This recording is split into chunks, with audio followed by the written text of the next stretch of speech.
2019 wasn't just a great year for LSU. It was without a doubt the best football season in school history. Legends were made that Tiger fans will never forget. But 2019 is now just a pleasant memory. And in many ways, Ed Ogeron is starting over, but his new quarterback has a gun. And he might have the best true freshman and the best defensive player in the country. The Tigers opened the season ranked 6th in America and focused on making another run.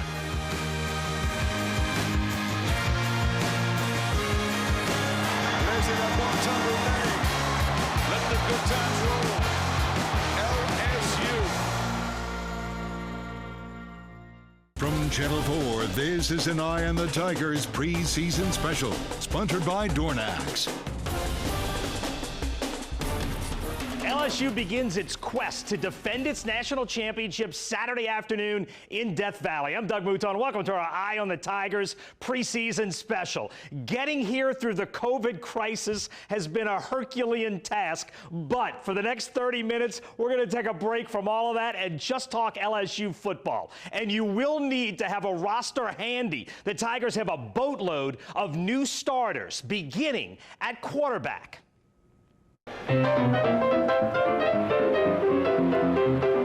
It's a common expression that dates back to America's vaudeville days. When one performer was great, the next would say, that's a tough act to follow. More than 100 years later, Miles Brennan understands it well. And it may be decades before another LSU quarterback is as flawless as Joe Burrow was in 2019. And you can tell Brennan has had enough of the what's it like to follow Joe Burrow questions. Doesn't change anything for me. Joe came in here and he did his thing, and what he did was great. And, it's my turn now to do my thing and write my own story. And the Miles Brennan quarterback story begins with the fact that he has got a cannon. Has a strong arm, probably a stronger arm than Joe Burrow had. And he also has patience. Few big-time college football players will wait 3 full seasons to get their chance, but Miles Brennan did. I never had any doubt that I would get to where I am today. That's why I'm still here. Brennan is from the famous New Orleans Brennan restaurant family, but he grew up on the Mississippi Gulf Coast, played his high school ball at St. Stanislaus in Bay St. Louis, and still holds the all-time Mississippi records for total offense, passing yards, and passing touchdowns. He can fling it. I've always believed in Miles Brennan. He was very accurate with the football in all 3 scrimmages. The only thing that we don't know, and I do believe that he's going to do very well, is how he's going to do in the fire. Brennan has gotten physically bigger, but the one question he will have to answer, can he take SEC-style pounding? In every closely contested game last year, Joe Burrow made plays running the ball. Can Brennan do that and survive the season? When he came to us about $170, I was worried about it. And now he's about 218, so I think that, he's prepared himself.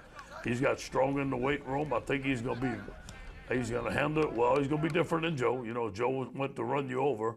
I think Miles is going to be smart, going to run out of bounds when he needs to. How the offense evolves to play to Brennan's strengths will be interesting to watch, but his grasp of it is improving daily.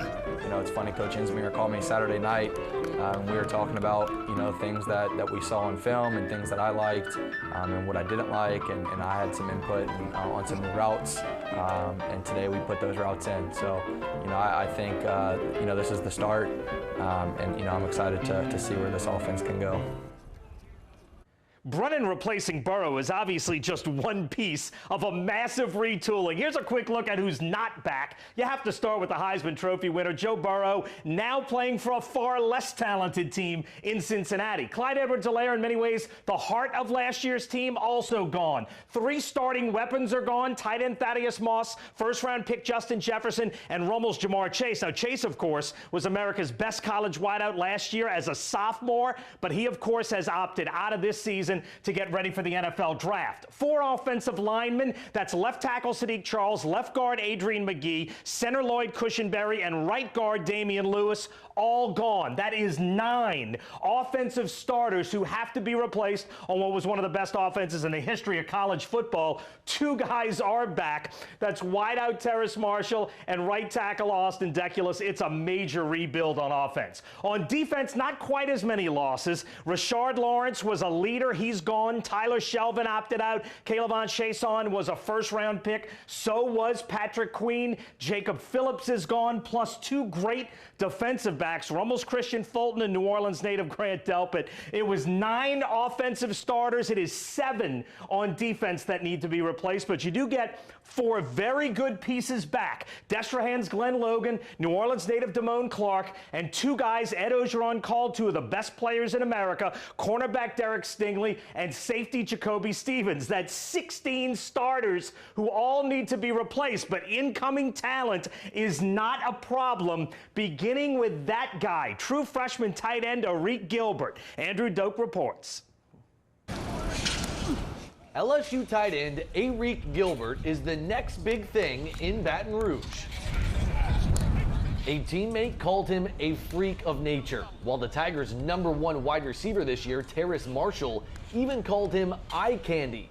It's not every day that tight ends produce this level of excitement, but when they're 6'5", weigh 250 pounds as a true freshman, and move like a receiver, players like Gilbert look like they were built in a lab.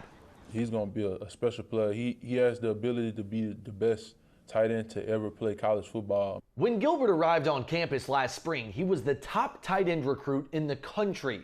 While in high school, he was named the Gatorade Athlete of the Year, the first at his position to ever receive the award. His senior season, he totaled eye-popping numbers: 101 receptions, almost 1,800 yards receiving, and 14 touchdowns. The hype for him is so enormous this season that he's the only freshman on the Mackey Award watch list, which is given each year to college football's best tight end. You're not going to see a lot of guys like that running around at 6'4", 250, and Arik's not going to see a lot of guys that are 6'1", 220 runner. They can cover him. So I think Arik is very special. And I think that he's going to be a great breakout player, and I think that he's going to live up to the expectation that not only that I have on him, but what Coach O and LSU fans have for him too as well. And given the Tigers' newfound passing success, combined with the absence of Justin Jefferson and Jamar Chase, Gilbert now has the chance to step in and make an impact right away. And comparisons to NFL greats are already starting to roll in. I haven't had a tight end like him in my coaching career.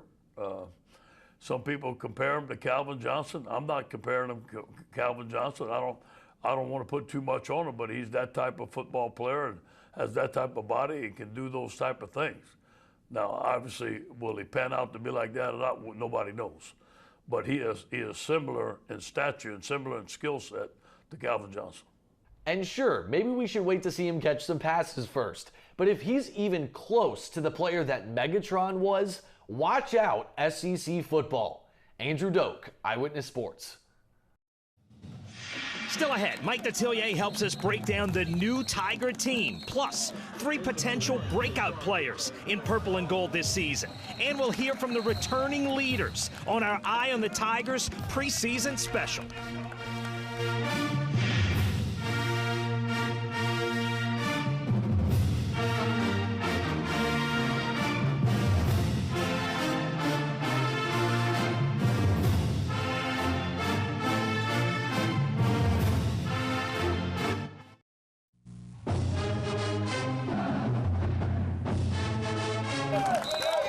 Here are 3 Tigers who figure to play major roles this season: a true freshman, a graduate transfer, and a guy who has patiently waited for his chance. Andre Anthony, in that sense, is sort of the Miles Brennan of the defense, a 5th-year senior from Edna Carr who changed his number this year from 46 to 3. He'll now start at defensive end, and the Tigers need him to grow into a legitimate pass rusher.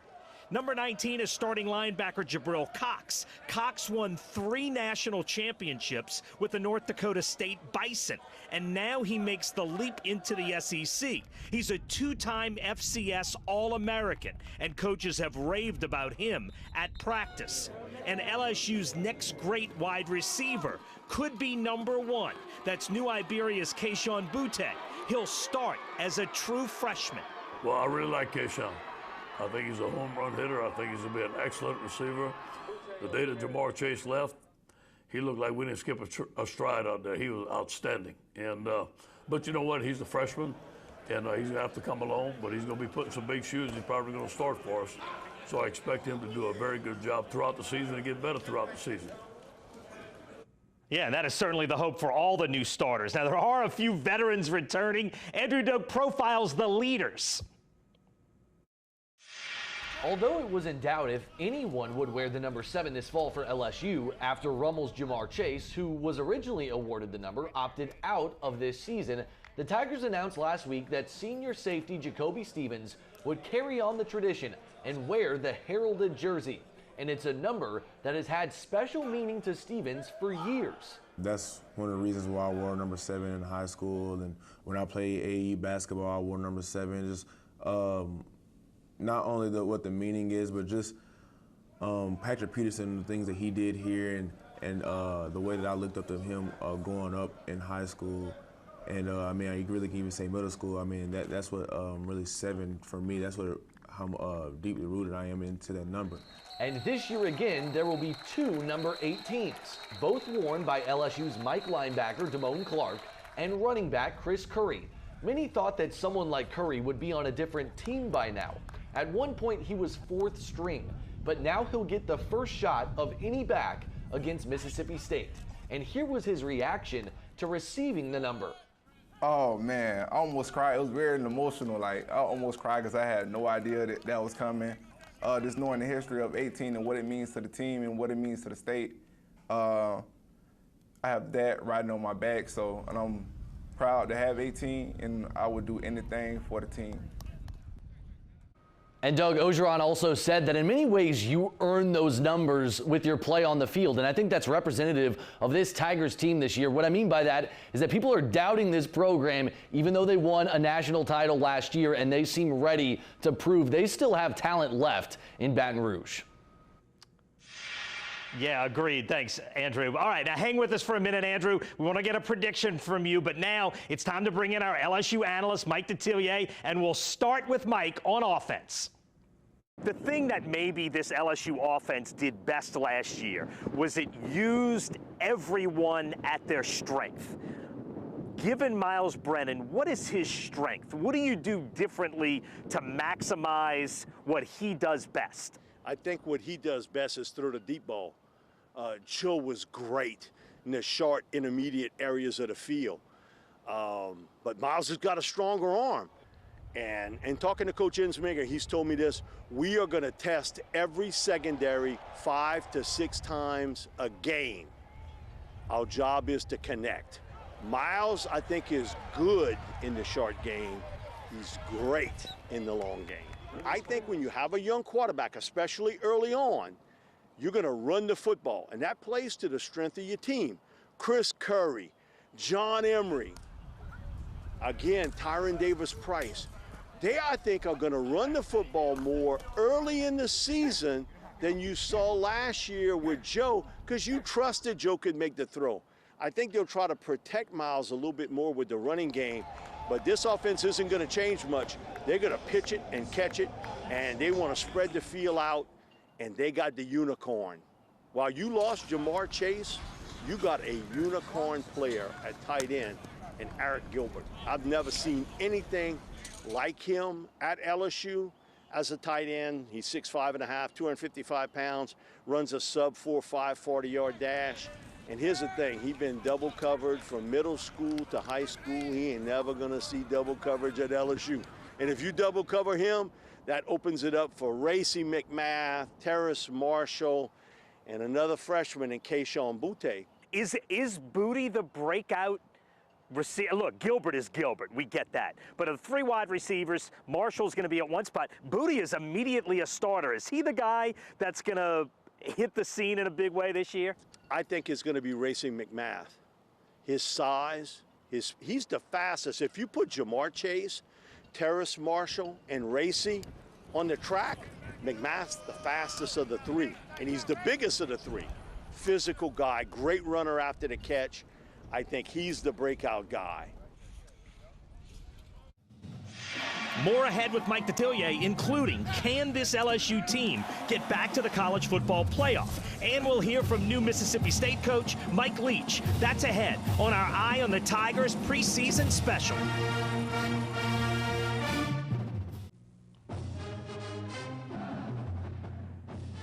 There is a ton of mystery right now around the Mississippi State program. Mike Leach is the new coach. He won 11 games in 08 at Texas Tech and 11 games in 18 at Washington State.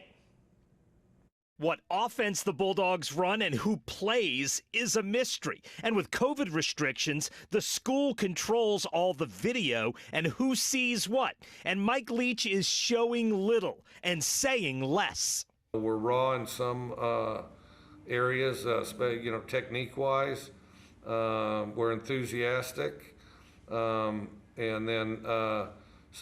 I see more good than I do bad.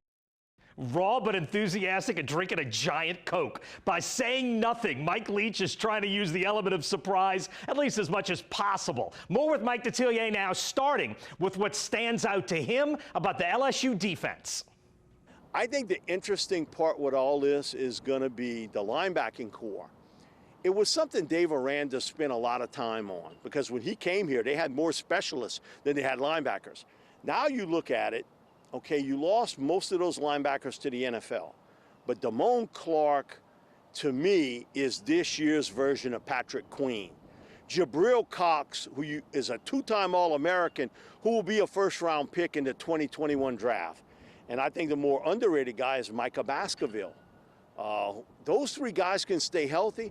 That is going to turn from what you might have thought was questionable to a strength. The big question mark is how you get a pass rush. Somebody's got to emerge here. Is it Andre Anthony? Is it B.J. Ojulari, the freshman? Is it Ali Gay, the JUCO transfer that they got? That, to me, is going to be critical because Ed's always built his teams 4-3-wise on getting heavy pressure off the edge. I think early on that will be the big question mark, but they do have talent there. And now with the addition of coming back with Neil Farrell, that's going to help them. How do you look at this year? Is this a year in your head? Because look, I would look at 18 as a year that was building to 19. Is this a year building to 21, or does LSU have a shot this year to get back to the college football playoff? I think they have a shot, but, I would agree with you that this is the retool year to really make that run in 2021. You ain't telling that to Orgeron because, man, listen, he don't want to hear nothing about that. He thinks that they're going to repeat as champs, they're going to play for it, and I would not be surprised in this crazy 2020 year that 2 SEC teams get into the Final Four. And can they squeeze themselves in there? And they're going to be a totally different team in December than they're going to be when they play Mississippi State. And our thanks to Mike Detillier. All right, Andrew, what do you think? Does LSU win Saturday? I'm definitely taking LSU this weekend against the Bulldogs. Even though the Tigers lost big-time talent, they still have a bunch left over. Mike Leach's offense, though, nothing to sneeze at, but I think LSU has too much talent, especially in the secondary between Stevens and Stingley, so I think the Tigers win in the opener. We're back with more on our Eye on the Tigers preseason special in just a minute. Saturday afternoon at 2:30, LSU and Mississippi State right here on Channel 4, and Mike Detillier will join me afterwards to break it down on an Eye on the Tigers post-game show that goes from 6 to 7. Again, it is all here on Channel 4, and we'll leave you with some shots of what Tiger Stadium looked like last Saturday. 25% capacity this Saturday for the Tigers and the Bulldogs. We're out of time. Thanks for watching. We will see you Saturday.